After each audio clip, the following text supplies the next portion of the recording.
So tonight's talk was inspired by a conversation I had with someone the last couple of days, a couple of days ago. And of course, the names are omitted to protect the guilty. I usually don't have really lengthy conversations.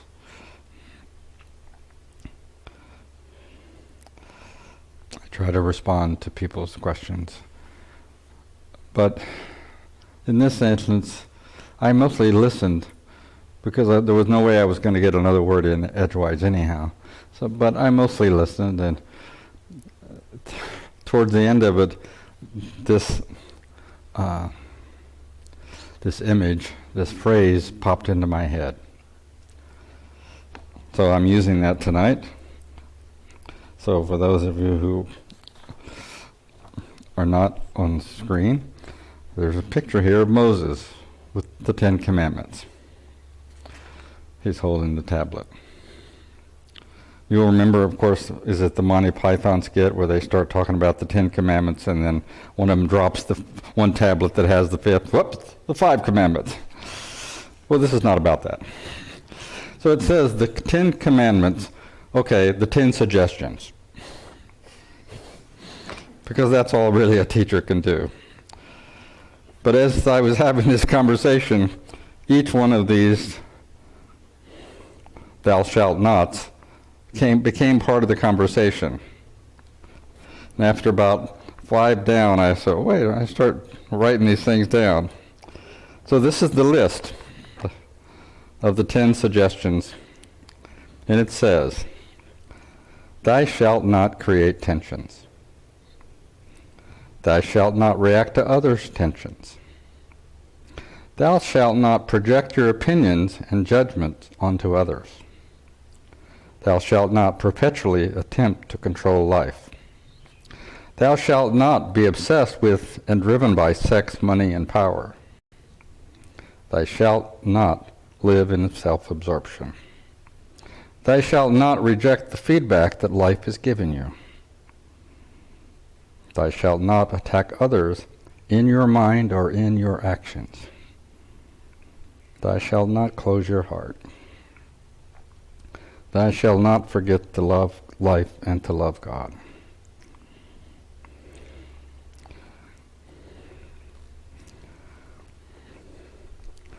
Not bad suggestions to live by. So at the bottom of this, there's also this geeky looking guy, and he says, oh, like a duh. The point being, we can sit here and read this, and we can say, well, of course thou shalt not create tensions. Of course thou shalt not project our opinions onto others.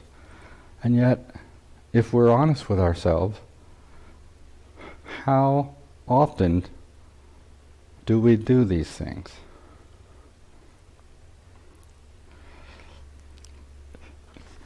And any 2 of these is enough to bury you. 10 of them combined is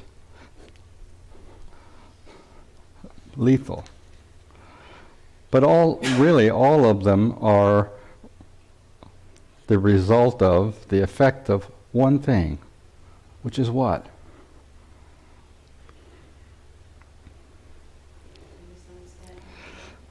The misunderstanding. But due to that misunderstanding, the choice to create tension, the choice to project our opinions onto others, etc. Because all of our actions are a choice. All of our actions are a choice. The decision to open our mouth and spew tension over the people we say we love, the decision to close our heart is our choice. And so the point of my discussion with you tonight is to perhaps suggest that the consciousness of discipline is fundamental to being changed. The consciousness of discipline is fundamental to allowing that which is trying to take place in us to take place. And what is trying to take place in us is God freeing us.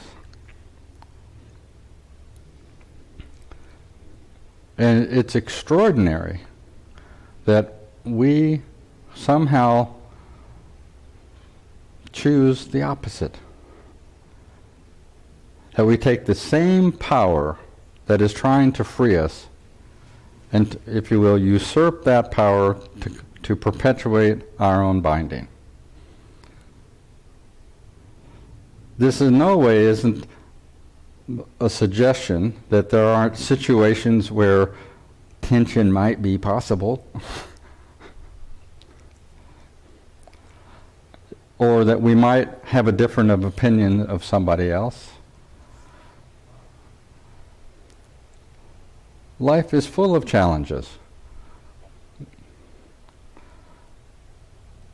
Almost everybody is obsessed and driven by sex. At one point in their life or another, or throughout their life, or money or power. And that's the trifecta. Those three combined,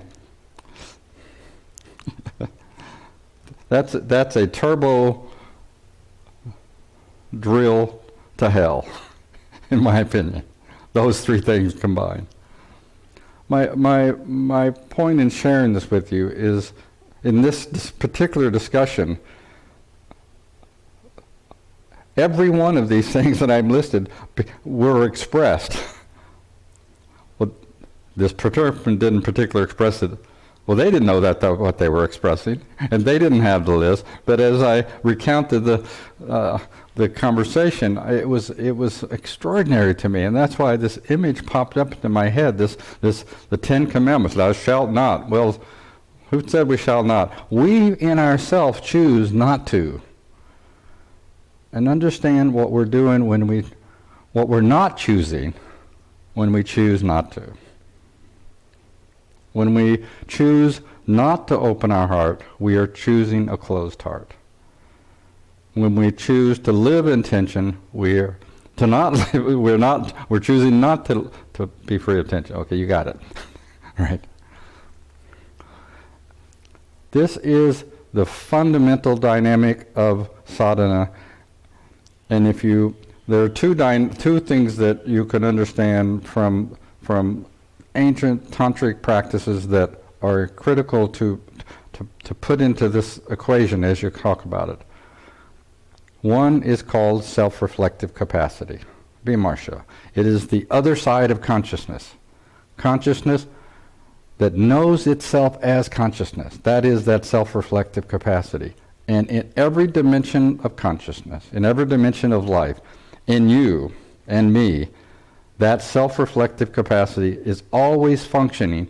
It's a question of which of the buttons we push on the soda pop, machine. I'll take being unconscious, or I'll take conscious Dr. Pepper, full of consciousness, right? The point is that self-reflective capacity is our God-given right and capacity to choose our state, not our state, and to choose our experience. Even in the midst of some difficult situation, even in the midst of somebody spewing their tension on us, we can choose not to be tense, not to close, not to react, not to have to fight back. That is the God-given capacity, and understand it is the fundamental capacity that allows us to surrender and be freed.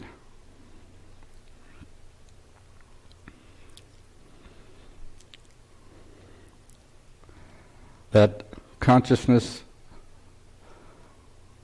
that discipline choice that I'm talking about is our decision, our choice to use our choice to not react, to not close, to not project, to not deny, to live in self-absorption. And all of these things that I'm talking to you about are the well, you can think of it as the foundation of our spiritual building. You can also understand that when I talk about the path of effort, this is what we're talking about. The path of effort is the developing of the discipline in us to make conscious choice. And only from that foundation can we begin to really connect to and feel and understand that power, the power of consciousness, Shakti, that is A, freeing us, and B, expressing our life. It's only from that foundation of discipline that we can surrender to that Shakti. And it's only from surrendering to that Shakti that we can recognize the pure consciousness from which that Shakti is expressing itself.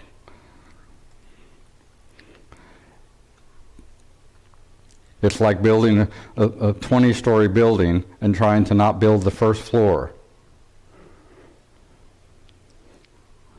It doesn't happen. You have to build the foundation. And in fact, most 20-story buildings these days have what? Well, 5 or 10 stories below, the foundation is set. These huge foundational girders, steel beams, whatever, are sunk into the ground to ground that building. I used to spend a lot of time in Japan, so did Andy, right? Once I was in an earthquake in the 38th floor of a 40-story hotel building. And I'm laying there, I'm kind of asleep. And the next thing I know, I'm laying in the floor because the building started shaking so much. And I get up and I look across out the window to the 40-story building across from me, and it's going like this. like these palm trees. I pick up the phone and I call the reception. We're having an earthquake. Yes, sir, stay in your room, safest place. Right. Those buildings are designed with this extraordinary foundation, and it's designed in a way that the building can move, bob and weave, right? Not to be tumbled over by the constriction of trying to hold it in place.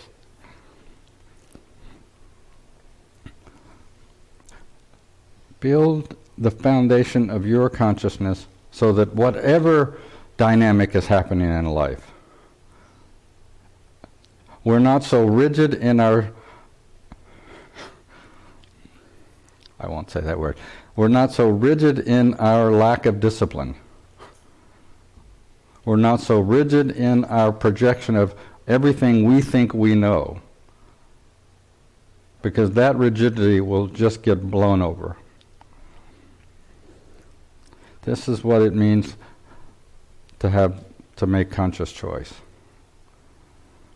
And that self-reflective capacity is the thing that gives you the capacity to make the choice, to see the state, to see when you're about to get tense over something your partner is saying to you.